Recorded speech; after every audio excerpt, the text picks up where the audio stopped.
Hi everyone, I'm Jerry Ford and welcome to my Thursday night mini class. And what we're going to do tonight is we're going to make this Japanese flower bag.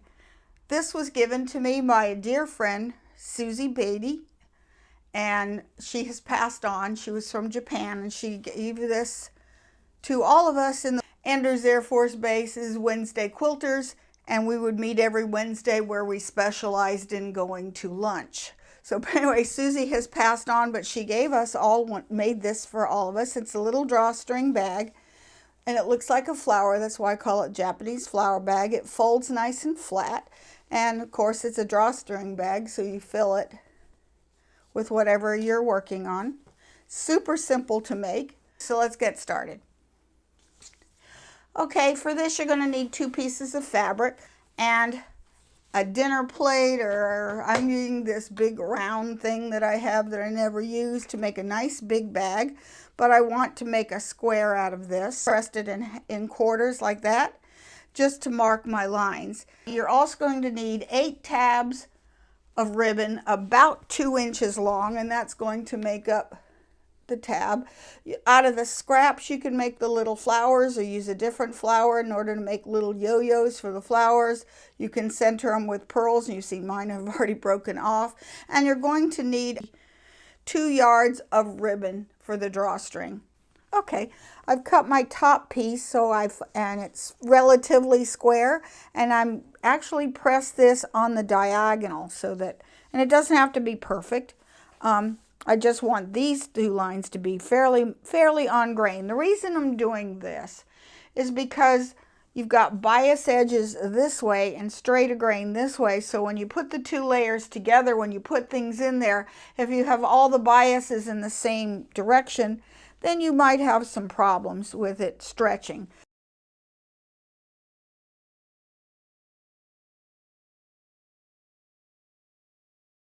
Place it right sides together, matching the diagonal here to the straighter grain. So I'm matching it here at the top and at the bottom. Doesn't, like I said, doesn't have to be perfect. And then I'm going to open it up this way. Okay, you can pin this together if you like at this time, because this is how you're going to sew it. So I'm just going to put a couple pins so it won't shift, just a few. Then you take a plate or however big you have, and then I'm going to take a pen, and I just want to mark it.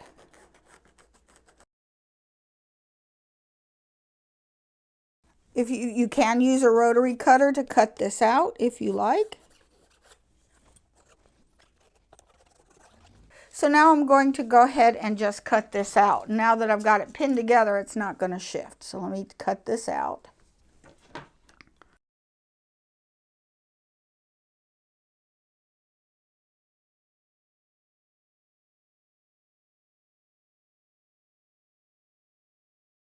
You can save these to make the yo-yos for the flowers if you like.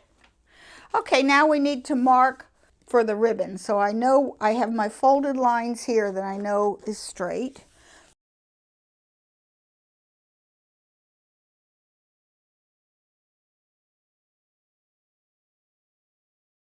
Okay, so I'm going to fold these over and match up the lines that you drew.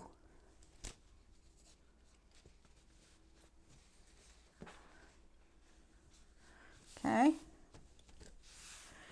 and I can just mark where this fold is.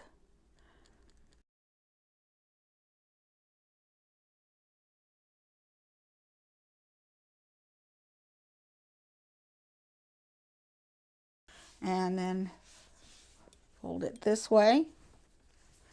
And here's a mark here. You can mark it with pins if you like, which is probably easier. I'm going to mark this with a pin, this fold,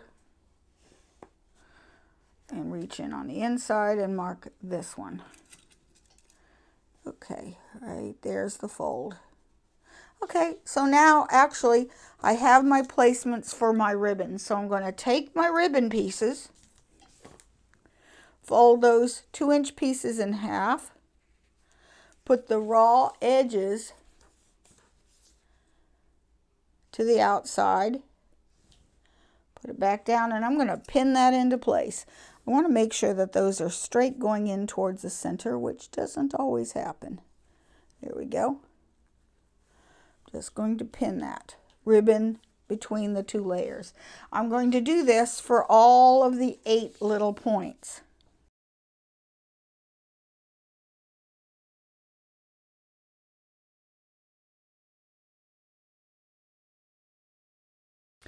Okay, now I'm going to go to the sewing machine, and I'm going to start about 1/4 of an inch away, all the way around, leaving about a 2-inch opening. Normal stitch length using a 1/4 inch foot. I'm going to start just before one of the ribbons, and I'm going to sew 1/4 of an inch all the way around, back tack.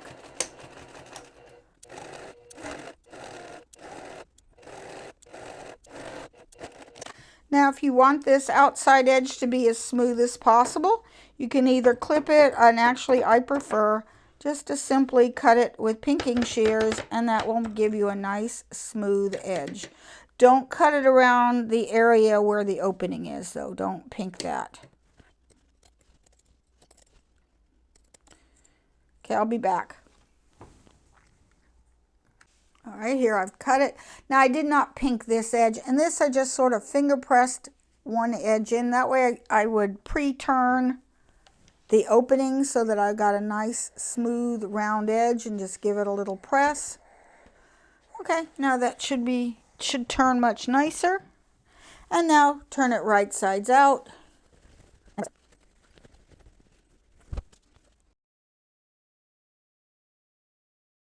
You want to give it a good press all the way around, and I'm going to top stitch it because it gives a little bit more strength to the edge of the bag as it's being, especially if you're going to put something heavy in there. Gives it a little more strength. And I'm going to top stitch mine to close it. I'm not going to slip stitch that.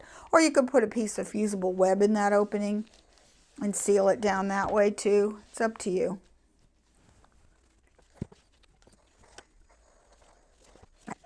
Okay, I'm going to edge stitch it all the way around. I've got white in my needle and black thread in my bobbin so that it won't be so noticeable.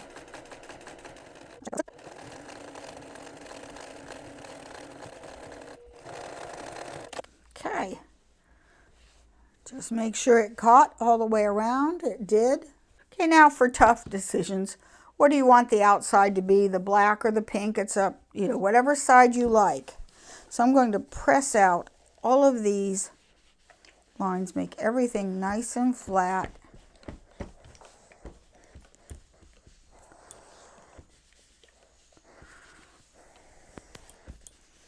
Okay, so let me make sure all the lines are pressed out on the other side. They are not. Use a little steam if you like. To make the flower pattern, you're going to take right or insides together, put your ribbons together, and you're going to press about halfway down, or about 3 inches. Give it a good sharp press with steam. Let it cool completely. I'll do the same thing on the other side. I want nice sharp creases here. Okay, do the next set between here and here.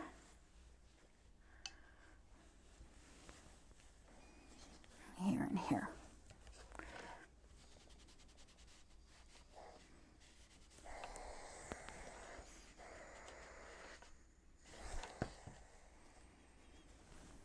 And let's see, between here and here.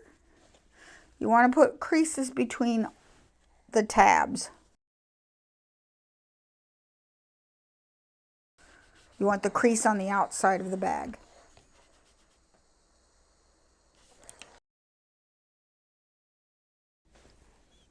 And I'm going to use ribbon, and I'm going to string this all the way around. Might help to use a safety pin.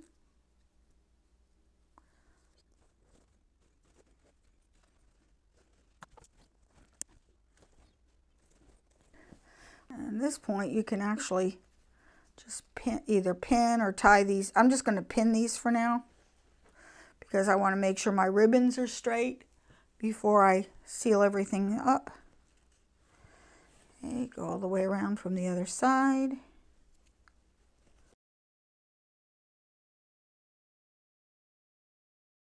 I'm going to just make sure all these ribbons are nice and straight. And then once I'm happy, there we go, we're almost there. I'll open it back up and let me just tie. I'm just going to tie these. You could sew them if you like. I'm just going to simply tie them in a little knot.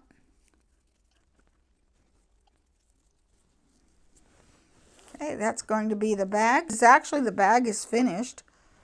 I just want to straighten things out, and I'm going to start folding all of these that we pressed.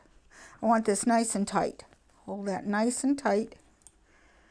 And then I want to take these and start training them in one direction.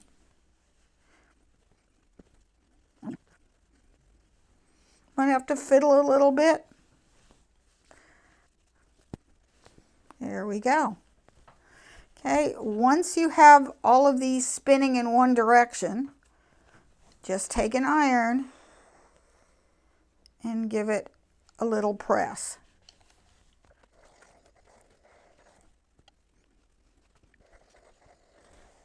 In fact, if you let some of the little black just peek out, that looks even cuter. Okay.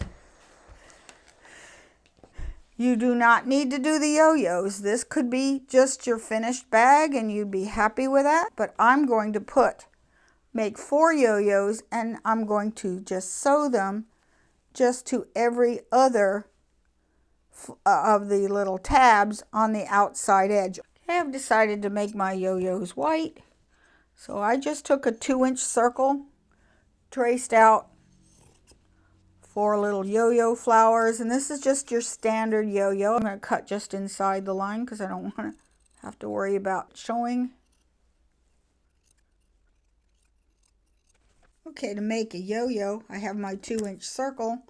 I'm just going to fold it over just a little bit, take a needle, knot it at one end, and I'm going to just go all the way around.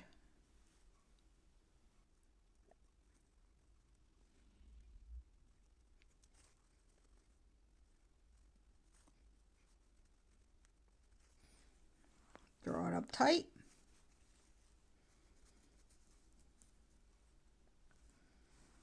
Sort of spread it out so that it's flat and the gathers are in the middle.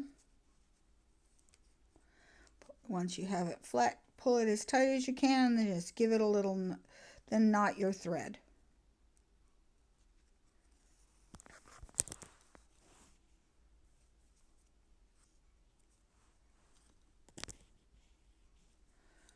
Okay, now I'm going to knot this. I have a long piece of thread. I'm going to put a knot on this side.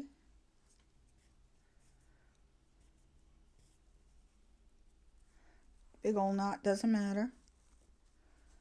Okay, then I'm going to just put it through the center and pull my thread straight. Okay, so now I'm ready to attach this. So I have one on the first tab. I'm going to skip the next tab. I'm going to put it on the 3rd tab here, but I want to put it, so push your thread back, or you could wait and thread this later, and then take your needle just right near the edge, just through the tab, not through both sides of the tab, just one side. Bring it up through the center, tight, and I'm going to take one of my pearls, thread the pearl, and sew it here, same spot.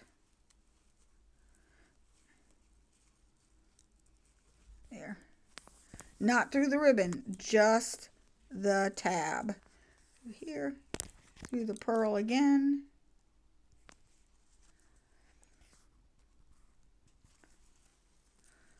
through, and then I'm just going to do that like twice, because this is just mostly decorative. There's not really a lot of strain on here. And then I'm just going to knot this and tie it off. And then bury my knot inside the yo-yo, and that's done. Okay, I'm going to repeat for the other 2 yo-yos. And then my bag will be done. See? As you pull your drawstring together, see, it makes the really cute flower on the outside. See? Cute. Okay, I'll be back when I have the other 2 sewn on. Okay, here's the bag all finished. It's sewn. The flowers are together, so the Japanese flower bag is finished. If you have any questions, send me an email at waltzquilt@yahoo.com. I thank my wonderful late friend Susie Beatty for making this wonderful bag. Here's her original one. This is about 20 years old. And that, like I said, it really holds up, except I need to replace the pearls. But I think it turned out very nice. You can make it in pretty much any size that you like. This one I think is a 15 or a 16-inch circle. But I hope you like this video in honor of my beloved friend, Susie.